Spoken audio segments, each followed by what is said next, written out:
तो welcome friends. आज हम पढ़ेंगे यूपी स्पेशल के वो सारे क्वेश्चन जो स्टेट की परीक्षाओं में पूछे गए हैं और इनकी प्रबल संभावना रहती है परीक्षा में रिपीट होने की। पहला है 1857 से संबंधित में। अ, बरेली में क्रांति का नेता कौन था? तो नाना साहब तो कानपुर के थे। खान बहादुर खान बरेली के थे। सही आंसर हो गया खान बहादुर खान।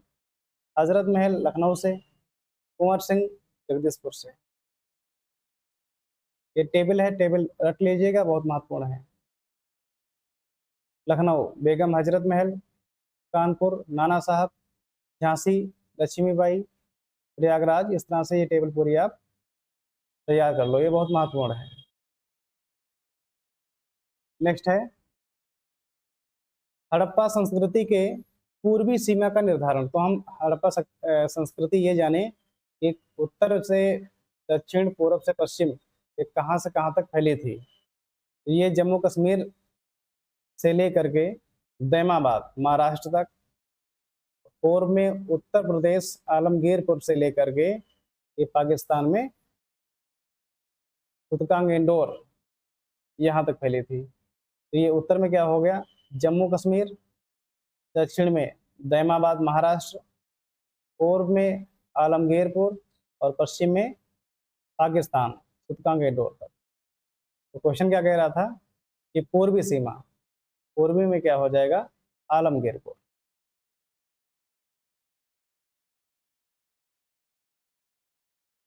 फिर विद्रोह का स्थान और उसका आरंभ। लखनऊ 4 जून 1857। सही है, बिल्कुल सही है। तो जस्ट इसके एक दिन बाद झांसी में हुआ था, तो 5 जून 1857 होना चाहिए। और यहाँ पर कितना है, 11 मई है। तो ये क्या है, गलत है। ये हम ध्यान देंगे, 5 जून।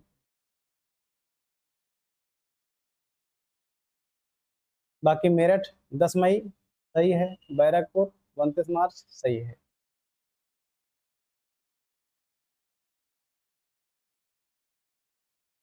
तो इसका सीरियल हम याद रखेंगे। पहले कहाँ, बैरकपुर, फिर मेरठ, फिर लखनऊ, फिर झांसी। किस मुगल शासक ने बनारस के संस्कृत और हिंदी के महान विद्वान कबींद्र आचार्य सरस्वती, कबींद्र आचार्य सरस्वती को राजकीय संरक्षण दिया था? इसका सही जवाब है शाहजहां। कुछ कवि विद्वान हैं जो शासक के दरबार में रहते थे, उनको हम ध्यान देंगे और याद भी कर रखेंगे। इसमें कलीम और कबींद्र, ये दो जो विद्वान हैं, ये शाहजहां के संरक्षण में रहते थे। बाकी अकबर में फैजी, कविराजगंग, बीजनीत और खानखाना, ये अकबर के शासनकाल में थे। बाकी पतंजलि महत्वपूर्ण है, ये पुष्यमित्र शुंग के शासनकाल में थे। बाकी बाण भट्ट को जानते ही हो, हर्षवर्धन के काल में होंगे। दांडी नरसिंह वर्मन के। बाकी ये सारे नाम बहुत महत्वपूर्ण हैं, इनको आप देख लीजिएगा। हड़प्पा सभ्यता का स्थल मांडी भारत के किस राज्य में स्थित है? तो अभी आपने देखा मांडा, अगर मांडा होता तो जम्मू कश्मीर में होता। और इसने पूछा है मांडी, तो ये मुजफ्फरनगर में है। कहाँ पर है, मुजफ्फरनगर। और ये कहाँ है, यूपी में है। तो सही आंसर हो जाएगा इसका यूपी। काकोरी षड्यंत्र केस में प्रधान आरोपी पंडित राम प्रसाद बिस्मिल को यूपी के किस शहर में फांसी दी गई थी? इसका सही आंसर है गोरखपुर। कुछ क्रांतिकारी हैं और फांसी का स्थान है, जिसको हम ध्यान रखेंगे। राम प्रसाद बिस्मिल जी गोरखपुर से संबंधित हैं। अशफाक उल्ला खां हैदराबाद में फांसी दी गई थी। राजेंद्र लाहिड़ी गोंडा और रोशन सिंह नैनी।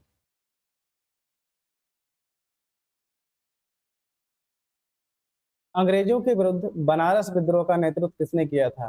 तो राजा चेत सिंह ने किया था। बनारस विद्रोह का नेतृत्व राजा चेत सिंह ने किया था। कब हुआ था? 1781 में। निम्नलिखित में से किस वर्ष वर्तमान यूपी का प्रायः संपूर्ण क्षेत्र बंगाल प्रेसिडेंसी से अलग करके आगरा प्रेसिडेंसी के अधीन कर दिया गया था? सन हम याद रखेंगे 1834। और बाद में 2 साल बाद 1836 में आगरा प्रेसिडेंसी को भंग कर दिया गया था और इसे राजधानी बना दिया गया था यूपी की।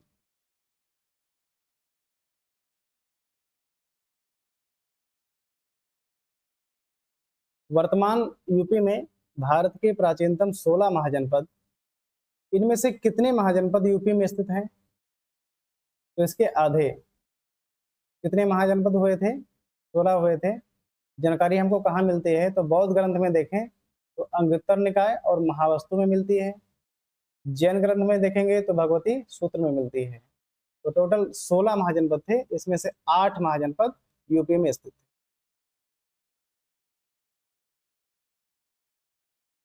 फिर भारतीय राष्ट्रीय कांग्रेस के अधिवेशन और यूपी में उनके स्थान, ये कौन सा अधिवेशन किस स्थान पर हुआ था, ये यूपी के संदर्भ में है। ध्यान रखेंगे, ये टेबल हम याद कर लें और टेबल को हम ट्रिक से याद कर लें। पहले हम वर्ष याद कर लें, 829506556। देखो हमने यहाँ पर लिखा भी है 829, 506 और 556। फिर याद रखेंगे हम पीपीएल, बीपीएल, केएलएम। ये जो पी देख रहे हो प्रयागराज है, ये लखनऊ है, बी बनारस है, फिर इसमें जो के कानपुर है और जो यम है वो मेरठ है। निम्नलिखित में से किस वर्ष प्रयागराज यूपी के किले पर अंग्रेजों का अधिकार स्थापित हुआ था? तो 1797 में स्थापित हुआ था।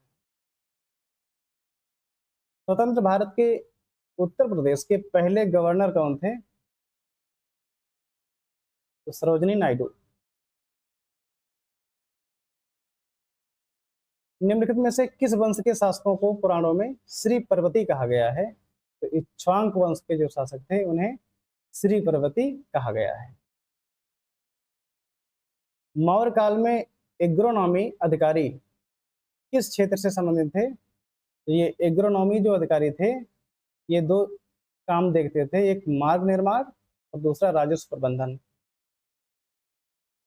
कुछ शब्दावलियां हैं मौर्यकालीन की, इनको हम ध्यान रखेंगे और जो हमने हाईलाइट किया है ये परीक्षा में पूछी गई है। आटविक वन राज्य को कहा जाता था। अमात्य एक तरह से अधिकारियों का वर्ग होता था। अंतपाल ये सीमा क्षेत्र का सैन्य प्रभारी होता था। आकृष्ट बिना जोते हुए भूमि को कहा जाता। आदेव मात्रक जिस भूमि पर वर्षा ही ना हुई हो उसे आदेव मात्रक के नाम से जाना जाता था। अनुसंधान बहुत महत्वपूर्ण है। अधिकारियों का धर्म प्रचार। अनिकासनी ऐसी स्त्रियां जो घर से बाहर ना जाती हो उन्हें अनिष्कासनी कहा जाता था।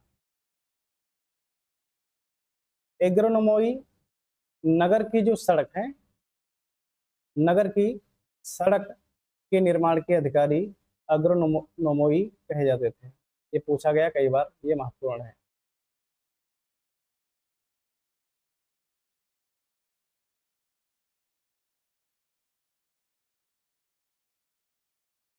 फिर है इंडिका।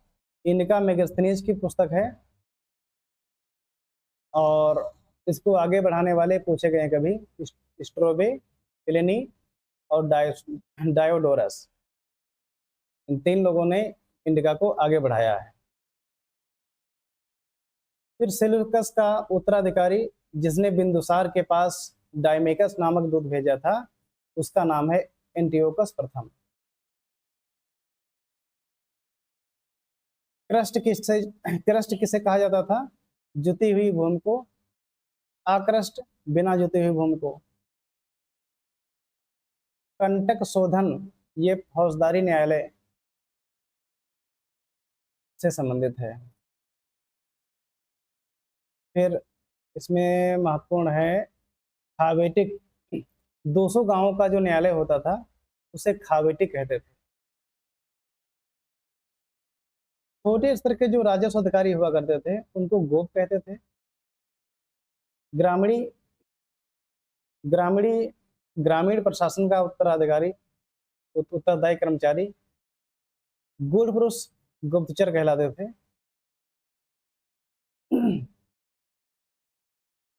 फिर धम्म एक तरह से नैतिक धर्म था। किसने शुरुआत की थी? अशोक ने। धम्म महामात्र अशोक के राज्यारोहण के 14वें वर्ष में, ये वर्ष कई बार पूछा गया कि कितने वर्ष में धम्म महामात्रों की नियुक्ति की थी अशोक ने, तो 14वें वर्ष में नियुक्ति हुई थी। इसका मकसद क्या था? कि धर्म के प्रति रुचि पैदा करना। फिर एक और शब्दावली में शब्द है धर्म चक्र परिवर्तन। धर्म चक्र परिवर्तन से आप क्या समझते हो? तो सारनाथ में बुद्ध द्वारा 5 ब्राह्मणों को जो पहला उपदेश दिया गया था उसे धर्म चक्र परिवर्तन के नाम से जाना जाता है। प्रांतों को चक्र कहा जाता था। चक्र प्रांतों से संबंधित है।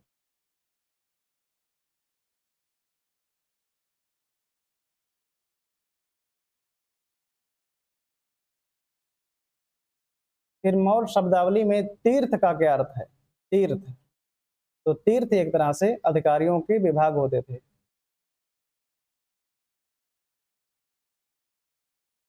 तक्षशिला क्या था? ये मौर्यों का प्रांत था। दीवानी न्यायालय को हम लोग मतलब उस समय धर्मस्थली कहा जाता था। और कंटक शोधन ये फौजदारी न्यायालय को कहा जाता था।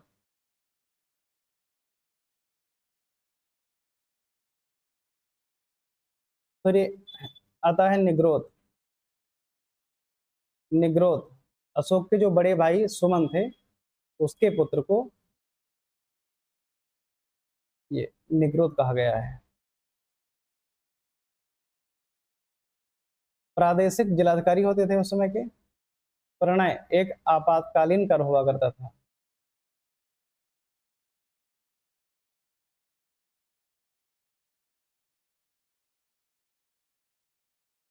देखो रिकॉर्ड करने फिर आ रहे हैं। देखो प्रतिष्ठा, प्रतिष्ठा नैतिक अपराधों का मुख्य न्यायाधीश हुआ करता था।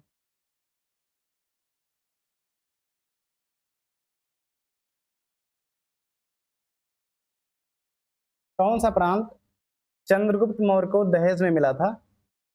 तो ये है पेरिपेमिस दाई।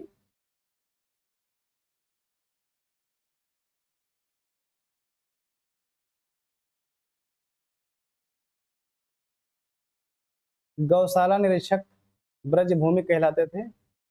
और बुद्ध शाक्य किसे कहा गया है? तो बुद्ध शाक्य अशोक ने खुद को कहा है, स्वयं को कहा है बुद्ध शाक्य।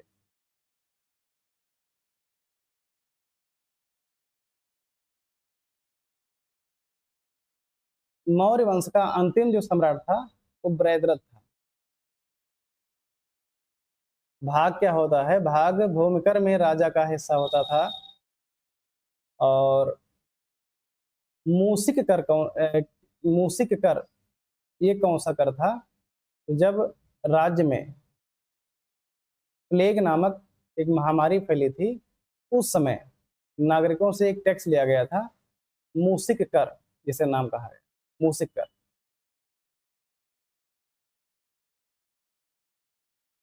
चंद्रगुप्त मौर्य के दरबार में कौन सा राजदूत आया था? तो वो था मैगस्थनीज। यही इंडिका का लेखक था। पुलिस रक्षण कहलाते थे। सारथी रथिक कहलाते थे। फिर आता है रंगोपजीवी, ये पुरुष कलाकार होते थे। रूपा जीवा वेश्यावृत्ति करने वाली जो महिलाएं थी उन्हें रूपा जीवा कहा गया था।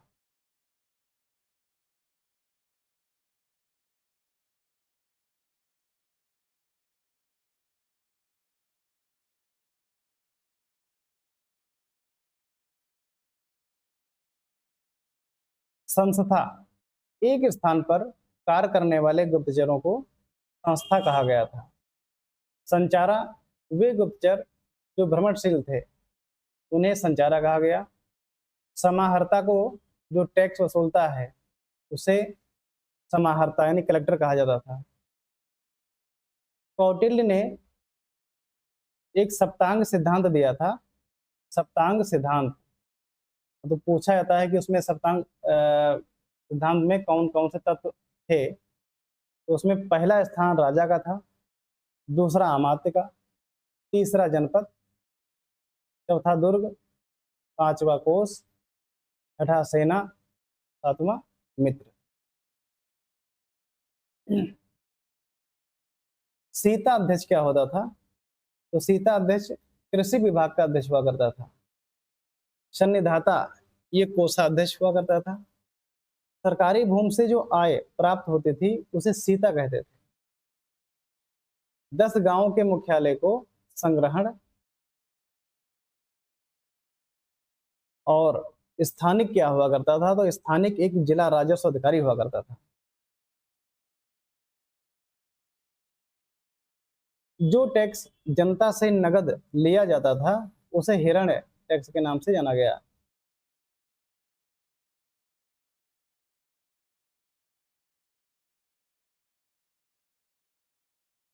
फिर सिंधु घाटी की सभ्यता, ये मिलान करने वाले हैं, तो ये नगरी सभ्यता थी।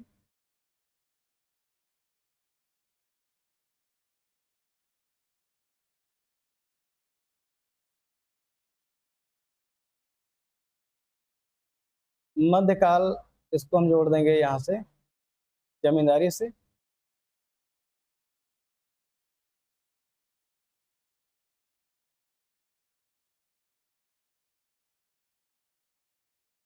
ऋग्वैदिक समाज को जोड़ देंगे हम कृषक से, और उत्तर वैदिक को जोड़ देंगे हम चारागाह से।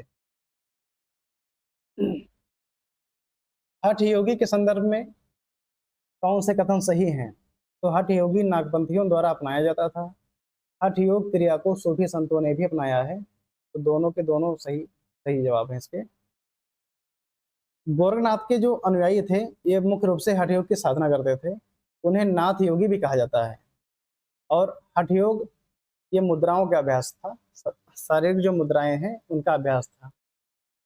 और इसके जो प्रवर्तक रहे हैं वो गोरखनाथ जी थे। तो गोरखनाथ कौन थे?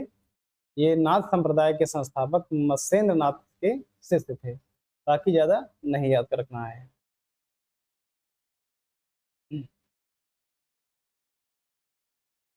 एक ही कब्र में 3 मानव कंकाल कहाँ से मिले हैं? तो ये मिले हैं दमदमा से। किसके सिक्कों पर बुद्ध का अंकन हुआ है? तो कनिष्क के सिक्कों पर बुद्ध का अंकन हुआ है। बाकी कनिष्क के अलावा धर्मपाल भी थे। धर्मपाल के भी सिक्के जो जारी हुए हैं उन पर भी बुद्ध की छवि है, ये भी ध्यान रखेंगे हम। तो कनिष्क और धर्मपाल दोनों राजाओं ने अपने सिक्कों पर बुद्ध की छवि का अंकन किया था। नेक्स्ट है, पहला गुप्त शासक जिसने सिक्के जारी किए थे, तो चंद्रगुप्त द्वितीय है। रूपक नाम से सिक्के जारी किए थे। नेक्स्ट है, प्रथम गुप्त शासक जिसने परम भागवत की उपाधि धारण की थी, तो चंद्रगुप्त द्वितीय।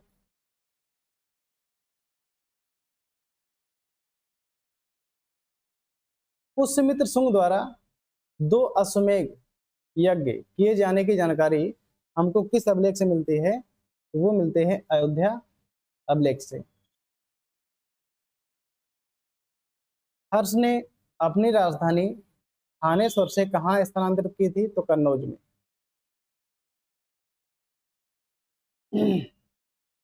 विक्रमशिला विश्वविद्यालय के संस्थापक कौन थे? तो विक्रमशिला विश्वविद्यालय के संस्थापक थे विक्रम, वही होगा जो धर्म की रक्षा कर पाएगा, तो धर्मपाल।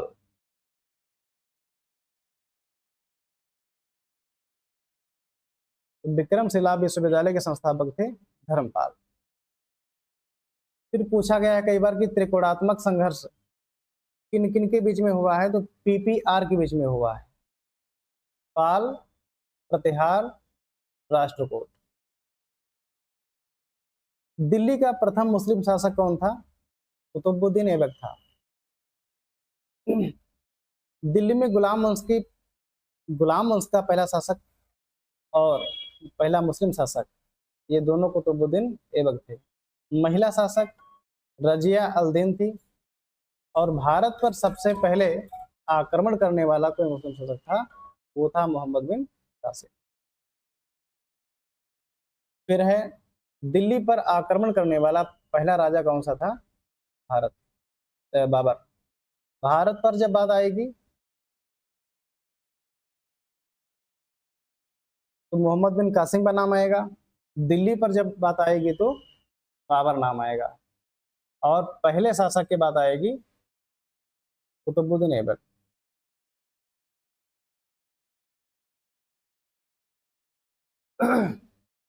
नेक्स्ट है, उच्च पुरा पाषाण युगीन हड्डी की बनी मात्र देवी की प्रतिमा कहाँ से प्राप्त हुई है? ये उत्तर प्रदेश में बेलन घाटी से प्राप्त हुई है।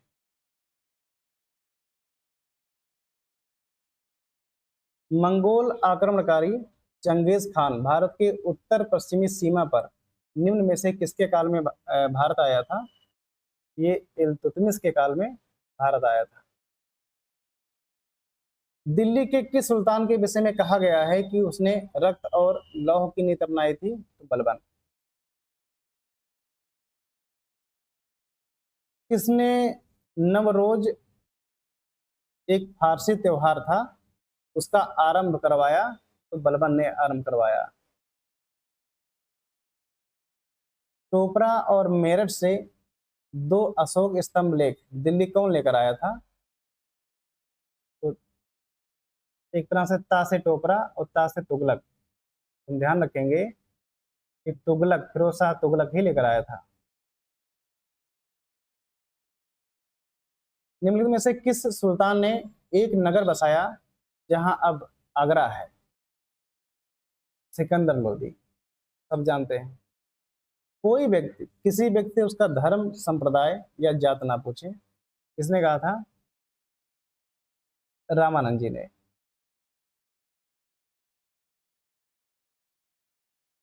निम्नलिखित में से किस युद्ध में एक पक्ष द्वारा पहली बार तोपों का उपयोग किया गया था? तो वो था पानीपत का प्रथम युद्ध। अकबर कालीन सैन्य व्यवस्था किस पर आधारित थी? तो मनसबदारी व्यवस्था पर आधारित थी। अकबर द्वारा अपनाई गई सुलह कुल की अवधारणा किस पर आधारित थी? तो एक तरह से राजनीतिक उदारता पर, धार्मिक सहनशीलता पर, उदारवादी संस्कृति दृष्टिकोण पर, सही है, यानी इन सब पर। आंसर क्या हो जाएगा? डी। ईस्ट इंडिया कंपनी ने जहांगीर के दरबार में पहले पहले पूछा गया है इसमें, सबसे पहले किसे भेजा था? ईस्ट इंडिया कंपनी ने जहांगीर के दरबार में सबसे पहले किसको भेजा था? तो सबसे पहले गए थे हाकिंस, और नंबर 2 पर गए थे सर टॉमस रो। तो आंसर हो जाएगा आपका हाकिंस। निम्नलिखित में से कौन इलाहाबाद में 1857 में संग्राम का नेता था?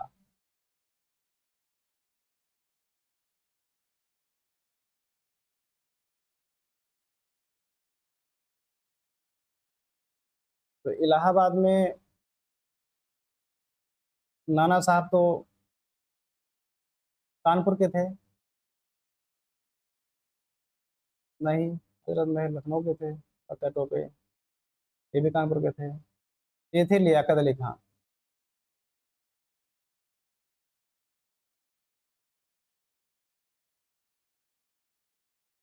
तो इसमें ऑप्शन जो है गलत है, छूट गया है, क्योंकि इलाहाबाद के क्रांति का नेता कौन था?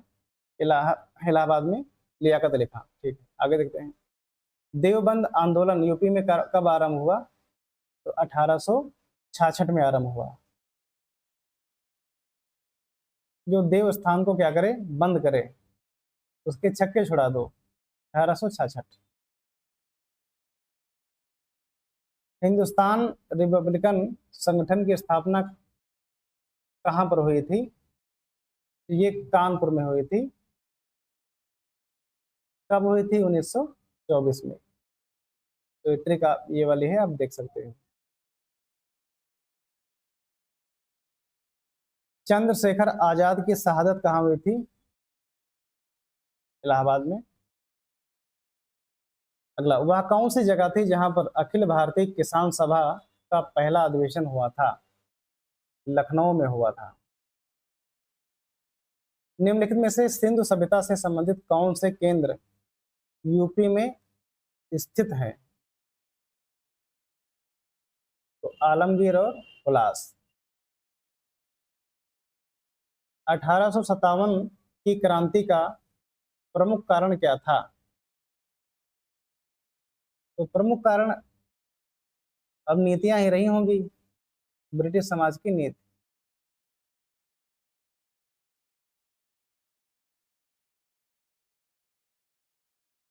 1857 की क्रांति कहाँ से शुरुआत हुई थी? तो मेरठ में।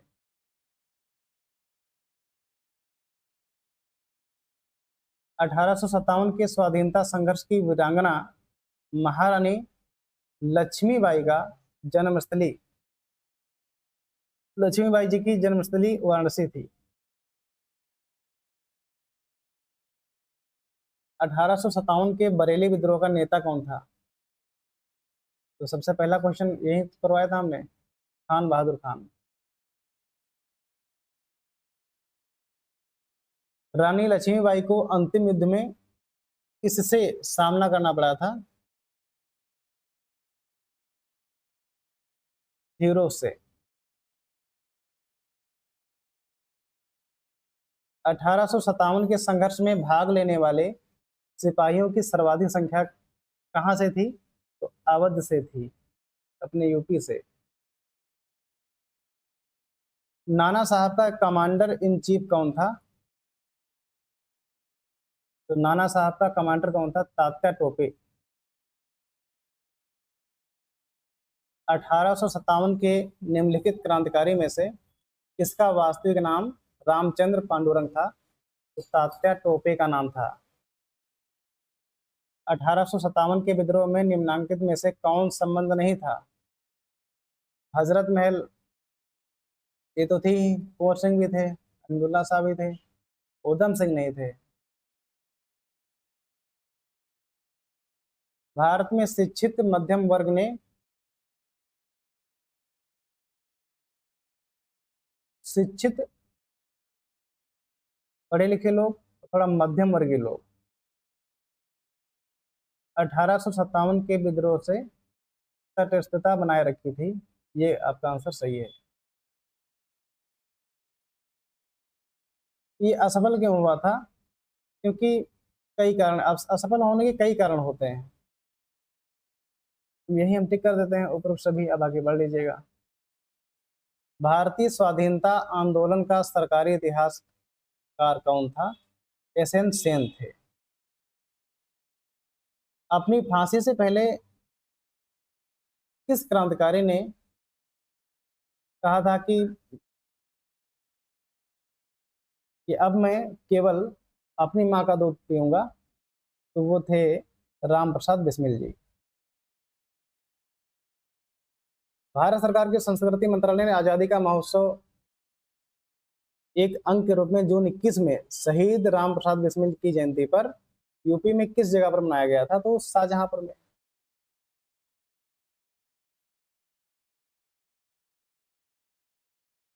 फिर हृदय विरासत शहर और विकास और वृद्धि योजना हृदय के अंतर्गत कौन कौन से जिला शामिल किए गए थे? तो वाराणसी भी शामिल है और मथुरा भी शामिल है, ताकि प्रयागराज अयोध्या को शामिल नहीं किया गया है। नवाब सजावट दौलत की बेगम का प्रसिद्ध मकबरा, बहू बेगम का मकबरा, बहू बेगम का जो मकबरा है ये कहाँ पर है? लखनऊ में नहीं, प्रयागराज में नहीं, ये फैजाबाद में है। ठुमरी के संदर्भ में उत्पत्ति यूपी में हुई है, आकर्षक भी है, देखने में भी अच्छा लगता है, गाने में भी अच्छा लगता है, सुनने में, ये सब दोनों सही हैं आपके। ठीक, आगे देखते हैं। उत्तर प्रदेश स्वामी विवेकानंद ऐतिहासिक पर्यटन यात्रा योजना 2021 को यूपी सरकार द्वारा धार्मिक यात्रा के लिए किन व्यक्तियों के लिए आरंभ की गई थी? तो स्वामी विवेकानंद ऐतिहासिक पर्यटन यात्रा ये मजदूरों के लिए थी। फिर इसमें देखते हैं, मिलान करने वाला है तो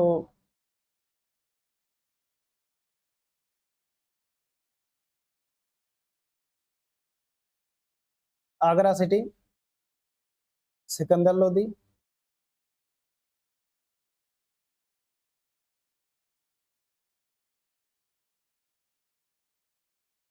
इल्तुतमिश, तुगलक। फिरोज तुगलक तो हो जाएगा फतेहपुर सीकरी, जामा मस्जिद,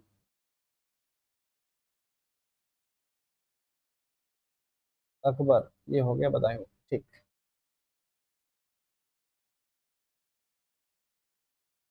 फिर है आगे कि कौन सा योग सुमेलित नहीं है? विंध्याचल मिर्जापुर है, देवासरे बाराबंकी में है, हस्तिनापुर मेरठ में है, श्रृंगेरपुर फैजाबाद में नहीं है।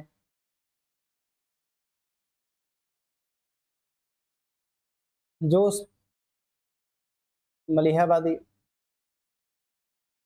रघुपति सहाय फिराक, ये गोरखपुर के थे, तो यही तुम्हारा गलत आंसर है। ताकि जिगर मुरादाबादी जगबस्त लखनऊ में। निम्नलिखित में से कौन युग्म सुमेलित नहीं है? तो वृंदावन मंदिर, ये तो मथुरा में है, कहाँ गया? हाँ, विश्वनाथ मंदिर वाराणसी में है, बचपन से पढ़ते आए लोग। देवी पाटन तुलसीपुर में है।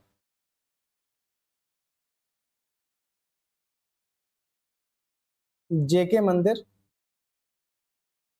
ये लखनऊ में नहीं है।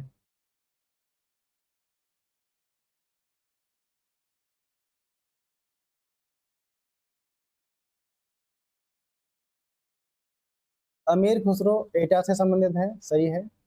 मिर्जा गालिब आगरा से है, सही है। जोश मलिहाबादी, ये भी सही है। राम प्रसाद बिस्मिल इलाहाबाद, नहीं, शाहजहांपुर।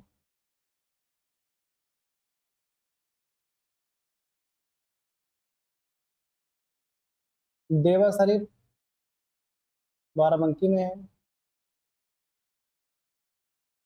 चित्रकूट में पर्वत ही पर्वत है।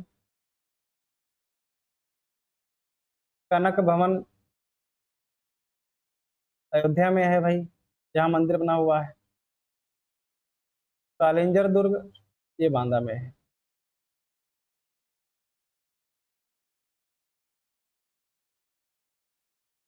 कर्मा नृत्य ये सोनभद्र में है, तो यही गलत है। बाकी धुरिया बुंदेलखंड में, धीवर कहार में, नटवरी पूर्वांचल में, सही है। अगला है, कर्मा जिस क्षेत्र का लोक नृत्य है उसमें समाविष्ट जिला है, तो कर्मा भी याद किया आपने, सोनभद्र में। उत्तर प्रदेश का कौन सा मुख्य लोक नृत्य है? तो धोबिया, भायरा, राई, ये तीनों है। कार्तिक एक लोक नृत्य है, तो बुंदेलखंड का है।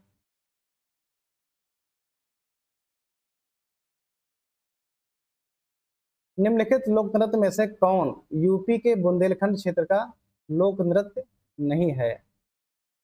तो इसमें दांडिया तो गुजरात का है, यही नहीं है, बाकी सब है।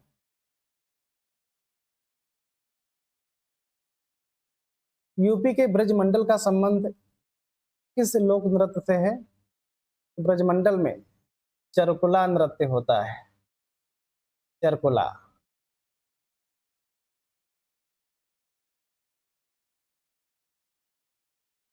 निम्नलिखित में से कौन सा यूपी का लोक नृत्य नहीं है? तो कर्मा है, मुरिया नहीं है। नेक्स्ट है कि निम्नलिखित में से कौन सा एक उत्तर प्रदेश का लोकगीत नहीं है? ढोला मारू नहीं है,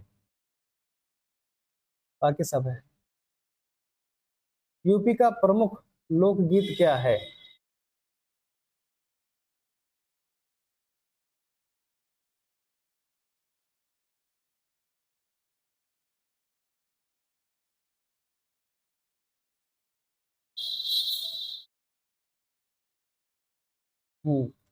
यूपी का प्रमुख लोकगीत क्या है?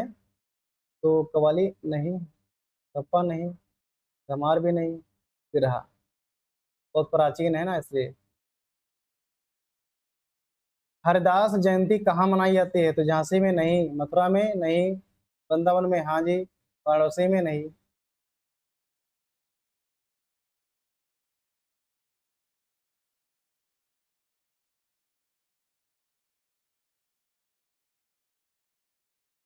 तो मिलान करना है भाई।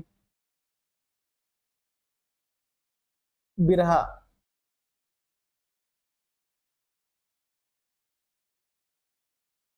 बिरहा भोजपुरी, कजरी अवध, मल्हार ब्रज, रसिया कौरवी।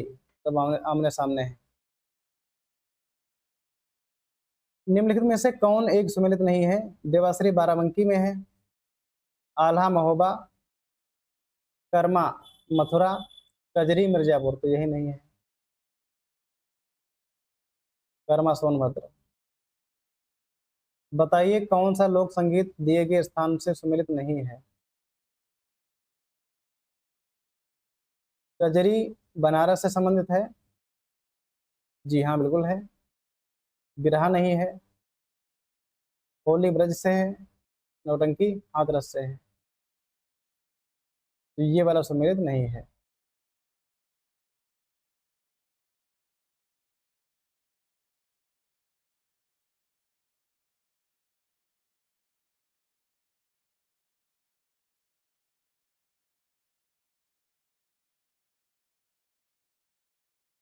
कहाँ गया?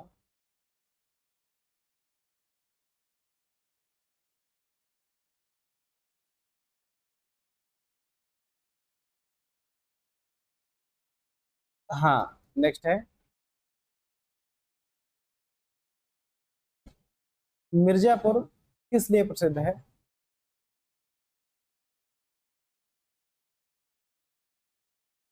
चरकुलांद रथ के लिए। कौन सुमेलित नहीं है? आला बुंदेलखंड सही है।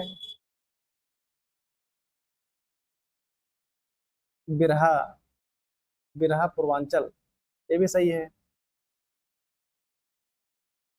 चैती रोहेलखंड,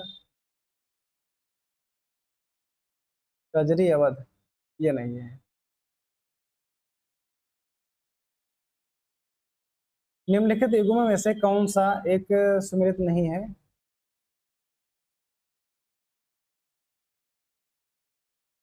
तो हारमोनियम वादक श्री राम श्रीवास्तव, ब्रज में रास नृत्य, बिरहा मिर्जापुर में होता ही नहीं भैया,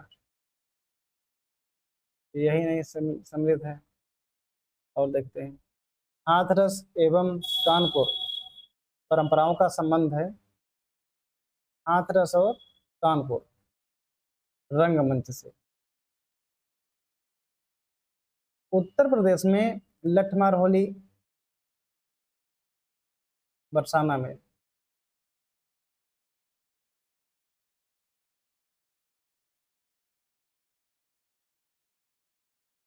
तलत महमूद साहब की गजलें। और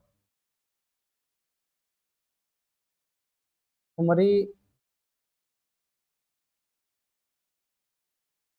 सिद्धेश्वरी देवी और लच्छू महाराज कथक से संबंधित है। और फैयान खान ध्रुपद से संबंधित है।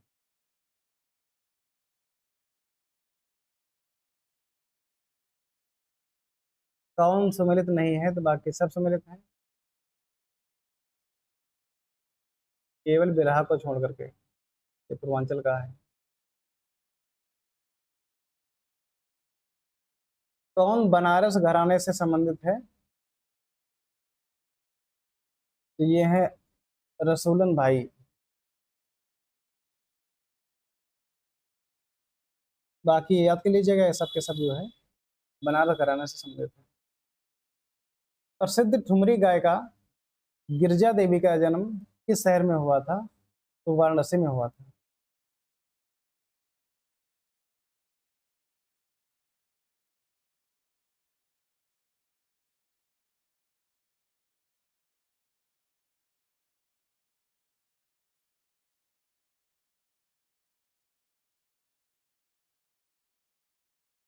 सितार और सुर संगीत के इमदाद खानी घराना से संबंधित कौन है? तो इटावा।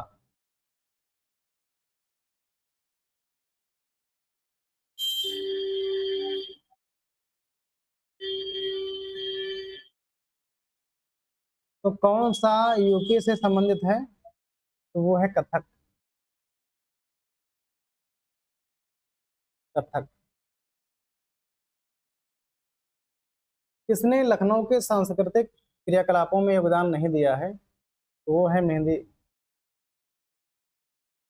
बाकी सबका योगदान है।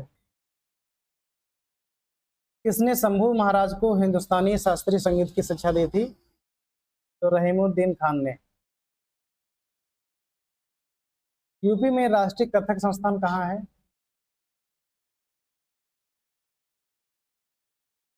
लखनऊ में।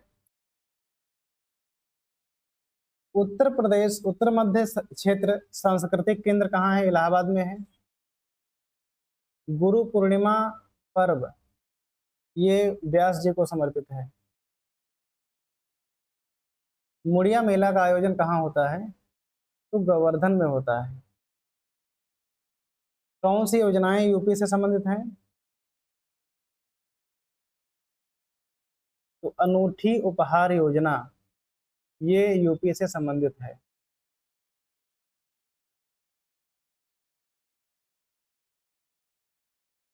यूपी का मुक्त विश्वविद्यालय किस नाम से जाना जाता है? तो राजर्षि पुरुषोत्तम दास टंडन मुक्त विश्वविद्यालय से। नेक्स्ट है पंडित दीनदयाल उपाध्याय पशु चिकित्सा केंद्र कहाँ है?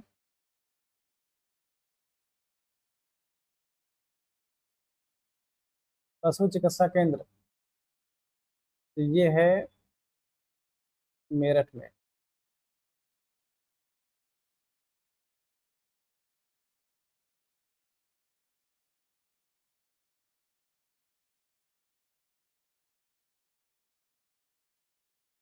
यूपी में राजकीय मेडिकल कॉलेज की स्थापना कहाँ की जा रही है? तो बिजनौर और जौनपुर में।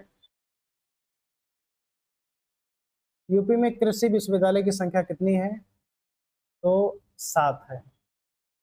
7। सरदार पटेल कृषि विश्वविद्यालय मेरठ में स्थित है। कौन राज्य विश्वविद्यालय है? तो डॉक्टर राम मनोहर लोहिया वाला है। विधि वाला विश्वविद्यालय राज्य विश्वविद्यालय है। यूपी में ऐसे कितने विश्वविद्यालय हैं जिनके नाम डॉक्टर भीमराव अम्बेडकर साहब पर रखे गए हैं? तो 2।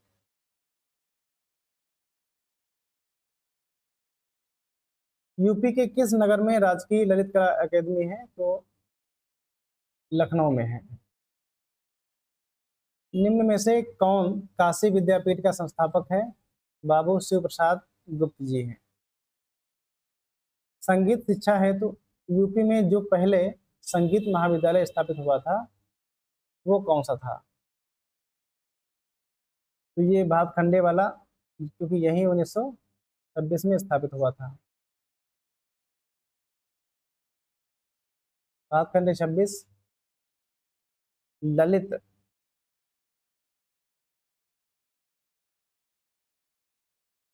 संगीत नाटक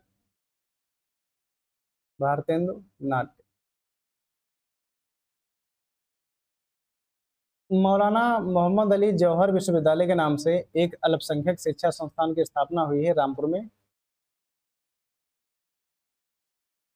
प्रथम विकलांग विश्वविद्यालय चित्रकूट में बनाया गया है।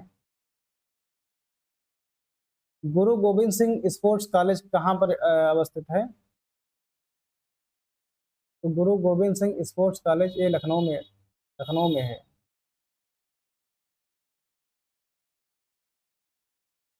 अति लोकप्रिय धार्मिक पत्रिका कल्याण का प्रकाशन प्रकाशन गोरखपुर से होता है, हनुमान प्रसाद जी वाली। यूपी के संदर्भ में विधेयक के संदर्भ में है, तो यूपी की जो जनसंख्या की जो जन्म दर है वो 2026 तक 2.1 प्रति हजार तक कम करने के लिए प्रयास किया गया है, और वर्तमान में राज्य की जो प्रजनन दर है वो 2.7 है प्रति हजार में। ये दोनों के दोनों कथन सही हैं, दोनों के दोनों कथन सही हैं, ये भी सही है और ये भी सही है। भारत की जनगणना 11 के अनुसार यूपी के निम्नलिखित शहरों में कौन सा शहर मिलियन शहर नहीं है? तो आगरा ये भी है, 10 लाख की शहर है तो सबसे बड़ा है यूपी का। अपने मुरादाबाद नहीं है। यूपी के कुल जनसंख्या में भारत का कितना % निवास करता है? तो, 16.7 है, लगभग 17%। और कामगारों की जो संख्या है उसके हिसाब से 23.7% कार्यशील जनसंख्या निवास करती है। क्या है? तो, तो बाद में आएंगे अभी।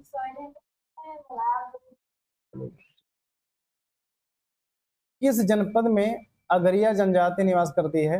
तो सोनभद्र में। पहरिया जनजाति सोनभद्र में। कौन बहुविवाह व्यवस्था पर आचरित होती है? तो वो है जौनसारी। यूपी में सर्वाधिक जनसंख्या वाली जनजाति कौन सी है? गोंड।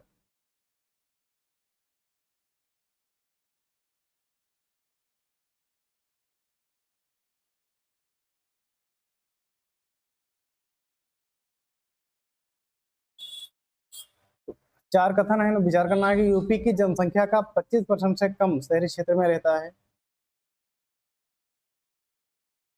सही है।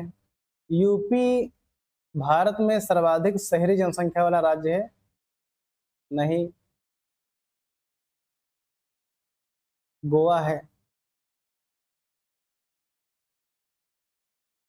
इलाहाबाद यूपी का सर्वाधिक जनसंख्या वाला जिला है? बिल्कुल है।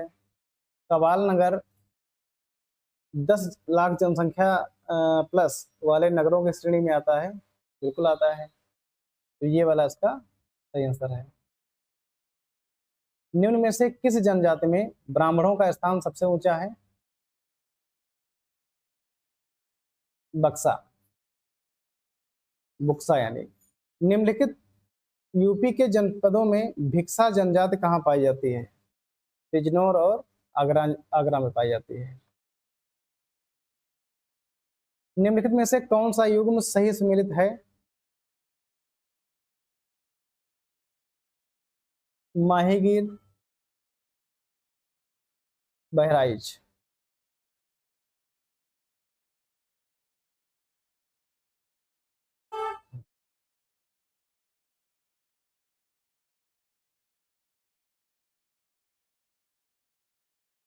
कौन सी अनुसूचित जनजाति बिजनौर जिले में निवास करती है?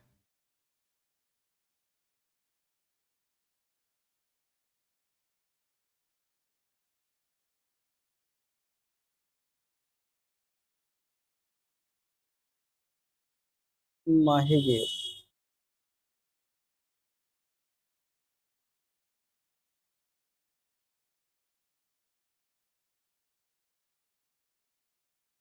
माहीगीर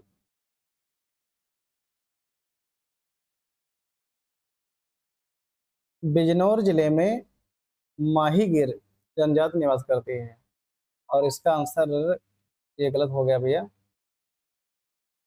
माहीगीर तो है बिजनौर में। भिक्षा बिजनौर में। तो इसका आंसर ये सही है, ये गलत है।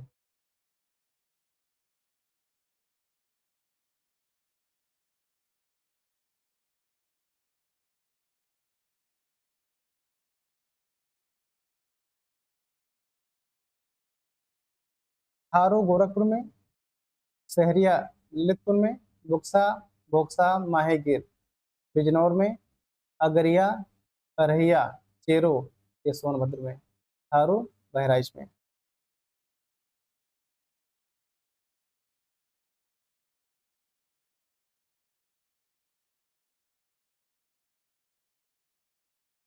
नेक्स्ट है, कौन सुमेलित है? तो यही सुमेलित है भैया, बुक्सा बिजनौर।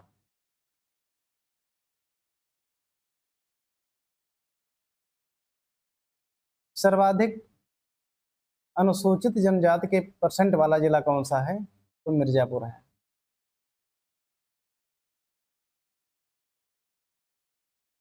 यूपी में पाई जाने वाली खरवार जनजाति किस जिले में निवास करती है?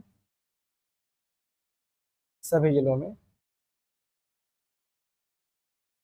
10 नए आदिवासी जातियों को एसटी में सूचीबद्ध किया गया है 2003 में। ऑपरेशन ग्रीन योजना,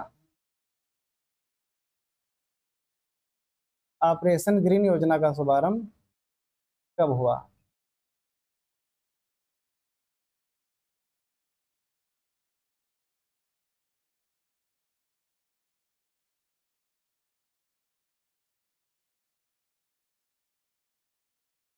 ऑपरेशन ग्रीन परियोजना का यूपी में शुभारंभ कब हुआ था? 2001 में। कौन सी जनजाति दीपावली को शोक के रूप में मनाती है? तो वो है थारू। बांदा जनपद के पाठा क्षेत्र के मुख्य निवासी खरवार हैं। निम्नलिखित में से एक सर्वाधिक जनजाति वाला जो जिला है वो सोनभद्र है। स्वाधार योजना किसके लिए शुरू की गई थी? तो ये महिलाओं के लिए, ऐसी महिलाएं जो कठिन परिस्थितियों में गुजारा कर रही हैं उनके लिए।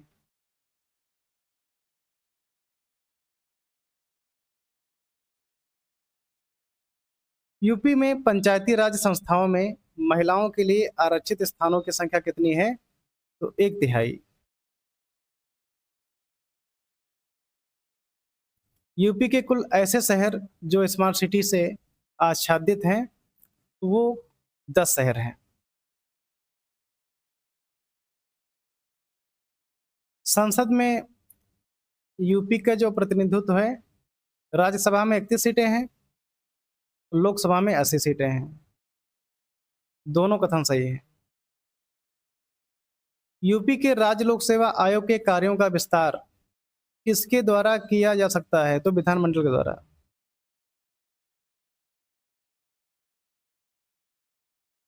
राज्य विधानमंडल की बैठक आयोजित करने के लिए कोरम की गणपूर्ति कितनी होनी चाहिए? गणपूर्ति 10 सदस्यों की होनी चाहिए।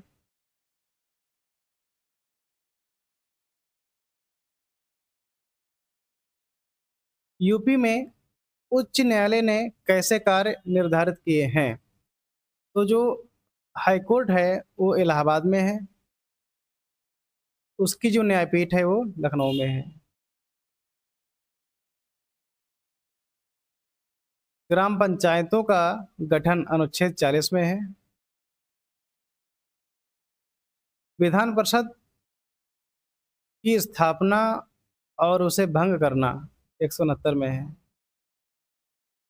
कोई भी धन विधेयक पुनः स्थापित नहीं किया जा सकता है, संसद की संस्तुति से किया जा सकता है, राष्ट्रपति किया जा सकता है, राज्यपाल से हो सकता है, मंत्रियों से नहीं।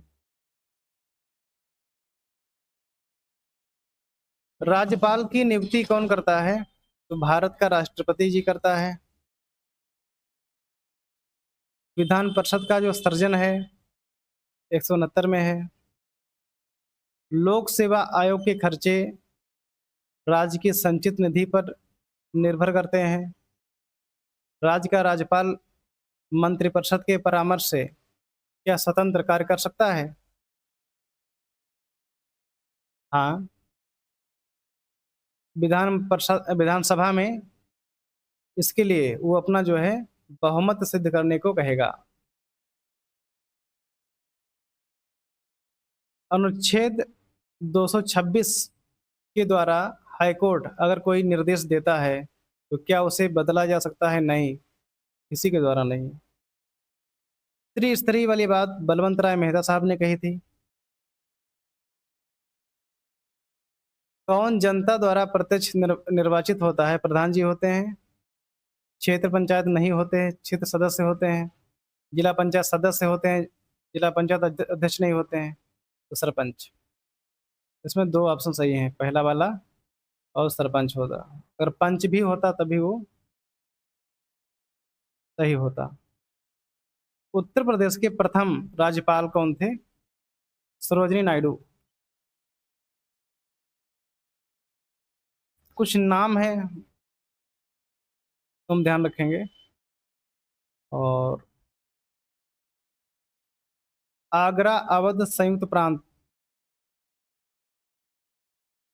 1950, 36 और ये 1937।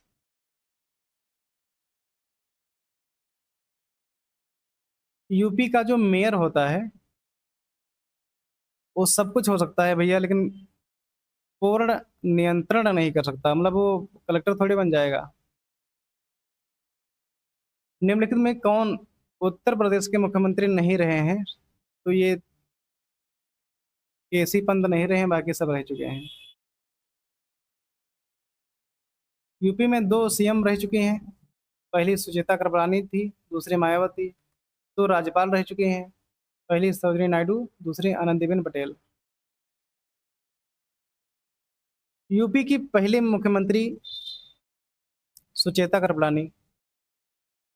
विधानसभा के पहले अध्यक्ष पुरुषोत्तम दास टंडन। यूपी के राजकीय चिन्ह में क्या क्या नहीं है? मछलियां तो ही है बनी यहाँ पर।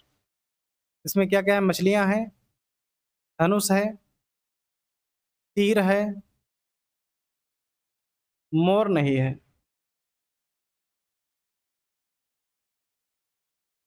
राजकीय पुष्प क्या है? टेसु। राजकीय पुष्प यूपी का टेसु है, पलास। राजकीय पशु बारहसिंगा। राजकीय वृक्ष अशोक। राजकीय खेल हॉकी। राजकीय फल आम। राजकीय पक्षी सारस या क्रोच।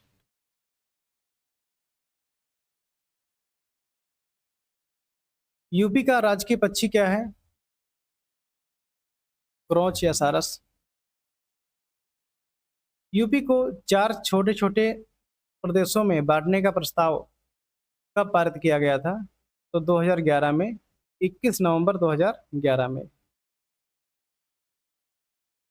यूपी विधान परिषद की संपूर्ण सदस्य संख्या कितनी है? 100 है।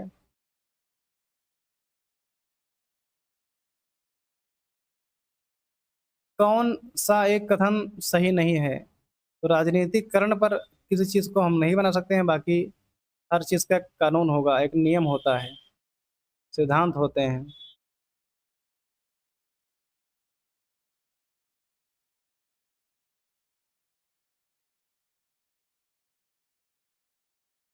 कौन सा कार्यक्रम केंद्रीय सरकार का कार्यक्रम नहीं है?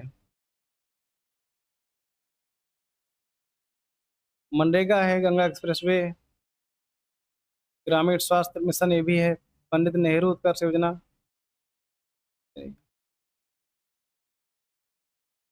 अमृत भारत स्टेशन योजना के तहत 149 रेलवे स्टेशन पहचाने गए हैं। पश्चिमी उत्तर प्रदेश के संदर्भ में निम्नलिखित कथनों में से कौन से सही हैं?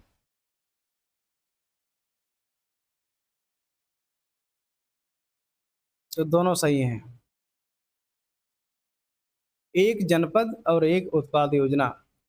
अमेठी मूंज के लिए, आगरा चरम के लिए, गौतम बुद्ध नगर रेडीमेड कपड़े कपड़े, बागपत लकड़ी खिलौने के लिए नहीं है। बायोटेक्नोलॉजी पार्क लखनऊ में है।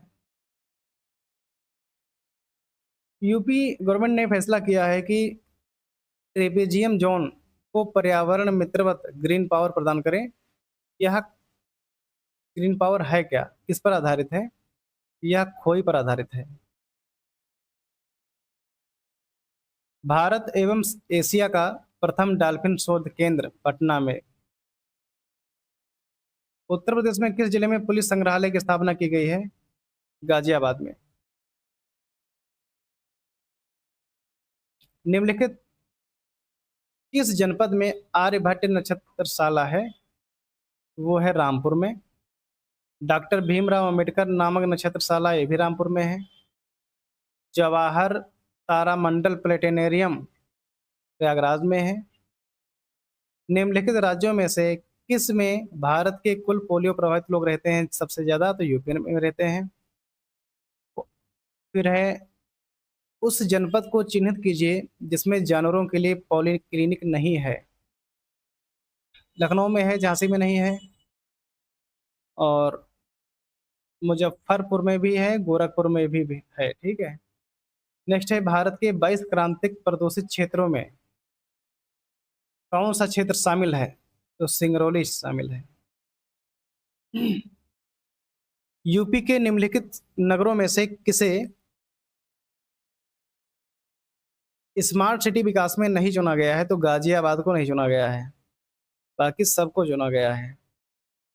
बायोटेक्नोलॉजी पार्क लखनऊ में है। भारतीय पशु चिकित्सा बरेली में है। भारतीय साग सब्जी जबलपुर में है। आईटी सिटी की स्थापना लखनऊ में होगी। कंप्यूटर वाला सब सिस्टम लखनऊ में।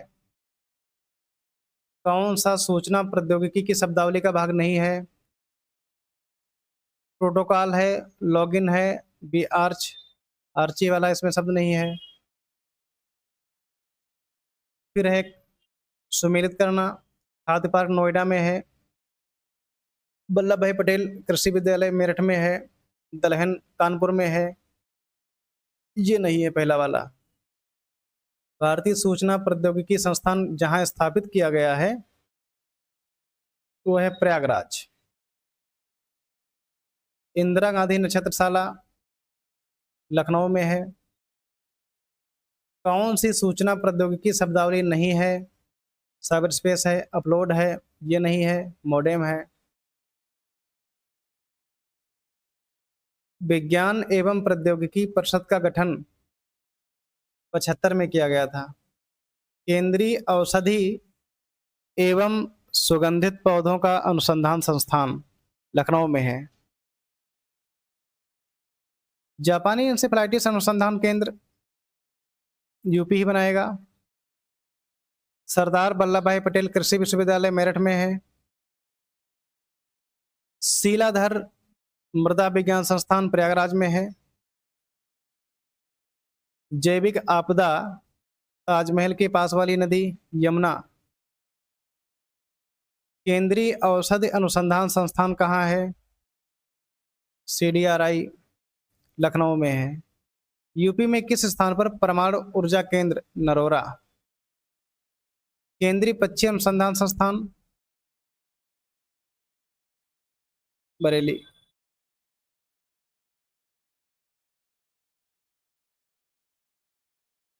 अब खत्म, टाटा बाय बाय।